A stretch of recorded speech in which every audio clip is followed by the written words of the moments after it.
अभिवादन स्वीकार कीजिए ब्रजेश मिश्रा का। और आप देखना शुरू कर चुके हैं द डिबेट। बहनों भाइयों, 2 दिन से बड़ी चर्चा चल रही है। समाजवादी पार्टी में फूट की फुसफुसाहट हो रही है और ये बात भारतीय जनता पार्टी और उनके सहयोगी दल कर रहे हैं। क्या इसमें कोई सच्चाई है?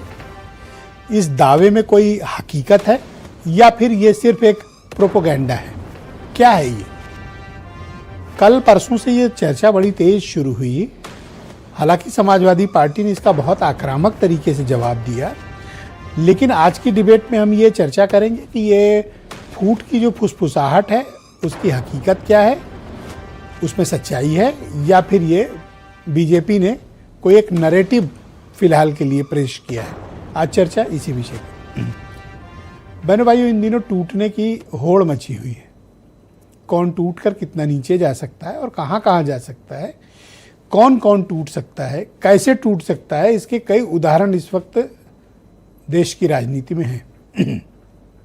मिसाल के तौर पर टीएमसी के सांसदों की टूट ने देश भर को हैरान किया और एक उदाहरण पेश हुआ कि ये भी टूट सकते हैं और ऐसे ऐसे भी टूट सकते हैं और इतने भी टूट सकते हैं। 19 member of parliament Lok Sabha TMC के टूटकर अलग गुट बनाया। त्रिपुरा की एक अनजान सी पार्टी में शामिल हुए, अब वो बीजेपी को सपोर्ट दे रहे हैं। शिवसेना उद्धव ठाकरे के 9 मेंबर ऑफ पार्लियामेंट है लोकसभा, 6 गायब हैं, दिल्ली में हैं। वो भी एक अलग गुट बनाकर शिंदे गुट में शामिल हो जाएंगे, वो भी बीजेपी को सपोर्ट करेंगे। इन्हीं सब चर्चाओं के बीच कल 3 बयान आए भारतीय जनता पार्टी के और उनके सहयोगियों को। पहला बयान आया ओम प्रकाश राजभर का। उन्होंने क्लेम किया कि समाजवादी पार्टी में बड़ी टूट हो रही है और अधिकांश मेंबर ऑफ पार्लियामेंट केंद्रीय गृह मंत्री के संपर्क में टूट सकती है सपा। तो थोड़ी देर बाद deputy chief minister Keshav Prasad Maurya का आया। उनके मुताबिक 24 से 25 member of parliament Lok Sabha Samajwadi party के टूट सकते हैं। तो तकरीबन 20-22 का क्लेम किया था ओम प्रकाश राजभर ने और 24-25 का क्लेम किया केशव प्रसाद मौर्य ने। तो अब संजय निषाद को लग रहा था कि मैं पीछे रह गया, तो मैं इस प्रतियोगिता में कैसे नहीं शामिल हो पाया। तो उन्होंने कहा कि तकरीबन 27, 28, 25 के आसपास एमपी उनके संपर्क में, निषाद जी के संपर्क में। ऐसे में इन तीनों के दावे के हिसाब से तकरीबन तीनों के अलग अलग अगर हम मान लें तो 70 सांसद इनके संपर्क में हैं। तीनों अलग अलग क्लेम कर रहे हैं और या तो फिर जो सांसद संपर्क में वो तीनों से खेल रहे हैं और या फिर ये तीनों के दावे गलत हैं या तीनों के दावे सही। इस दावे के पीछे की सच्चाई क्या है? ओम प्रकाश राजभर ये क्लेम करते हैं कि बागी बलिया का सांसद सपा के बागी गुट का नेतृत्व करेगा। बलिया से कौन सांसद हैं? सनातन पांडे। सनातन पांडे ने ओम प्रकाश राजभर को, जो बलिया है उनकी राजनीति का केंद्र बिंदु है, काफ़ी तकलीफ दी थी इन लोगों ने, राजीव राय ने और सनातन पांडे ने ओम प्रकाश राजभर को। तो ओम प्रकाश राजभर ने सनातन पांडे का नाम लिया कि सनातन पांडे के नेतृत्व में सपा टूटेगी।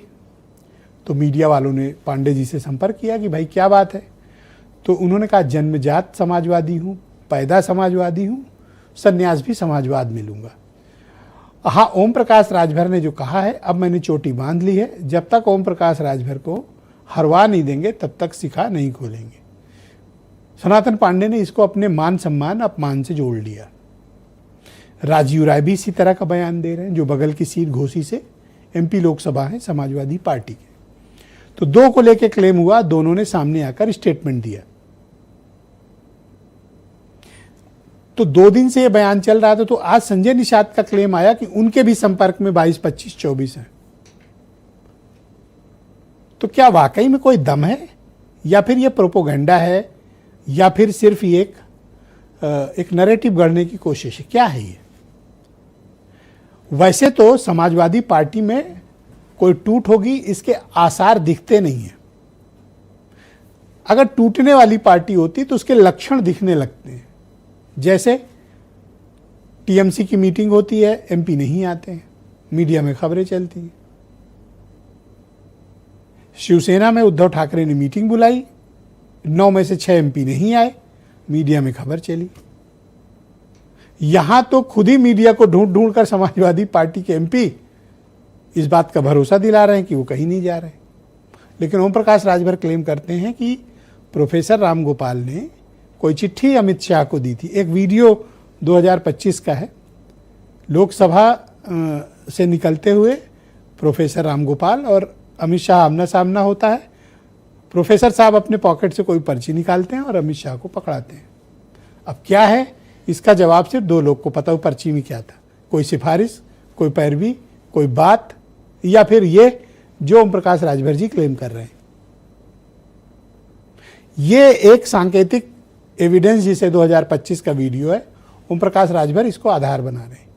लेकिन इसके अलावा कोई अन्य एविडेंस ना तो केशव प्रसाद मौर्य पेश कर पाए हैं, ना संजय निषाद। जिन 2 लोग के नाम लिए वो खुद सामने आकर उन्होंने स्पष्टीकरण ही नहीं दिया बल्कि आक्रमण कर दिया। लेकिन राजनीति में कुछ भी संभव है। वर्तमान दौर की जैसी राजनीति, उसमें कुछ भी पॉसिबल है। तो क्या ऐसा हो सकता है कि 27 के चुनाव के पहले बीजेपी समाजवादी पार्टी में कोई बड़ा ऑपरेशन कर दे? और ऐसा हुआ है।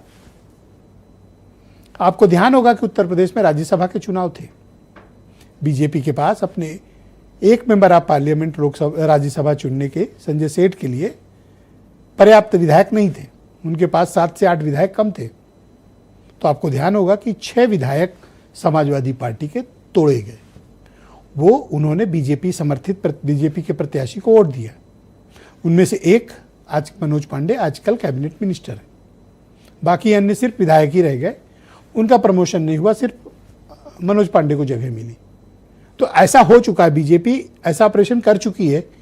इसलिए जैसे ही आरोप लगे ओम प्रकाश राजभर, केशव मौर्य, संजय निषाद ने लगाया, तो पॉलिटिकल सर्किल में इसकी चर्चा आम हो गई कि क्या समाजवादी पार्टी टूट सकती है। अब अखिलेश यादव का बयान आया कि बीजेपी से लड़ना है तो हमें बहादुर लोग चाहिए, ये उनका स्टेटमेंट था। लेकिन शिवपाल यादव ने आक्रामक बयान दिया, खारिज ही नहीं किया बल्कि कहा कि जो लोग अपनी सीट नहीं जीत पाते हैं, अपना फिट नहीं कर पा रहे, वो हमारे यहाँ तोड़फोड़ की बात करते हैं। लेकिन 2027 का चुनाव यूपी में नजदीक है, उसकी आहट शुरू हो गई।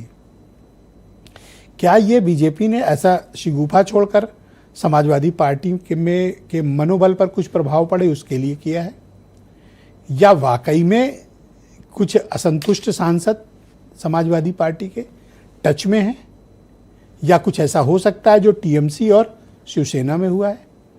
क्या समाजवादी पार्टी की राजनीति में ऐसा संभव है? हम उसकी आज चर्चा करेंगे।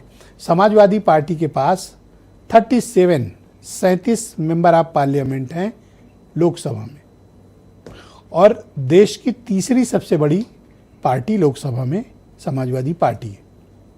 अखिलेश यादव को उनको इंटैक्ट रख पाना इस वक्त की एक चुनौती है, जो टीएमसी और शिवसेना के साथ हुआ है। तो आज हम चर्चा करेंगे कि इस दावे की हकीकत, या फिर ये प्रोपोगेंडा, या फिर नैरेटिव फिक्स करने की कोशिश।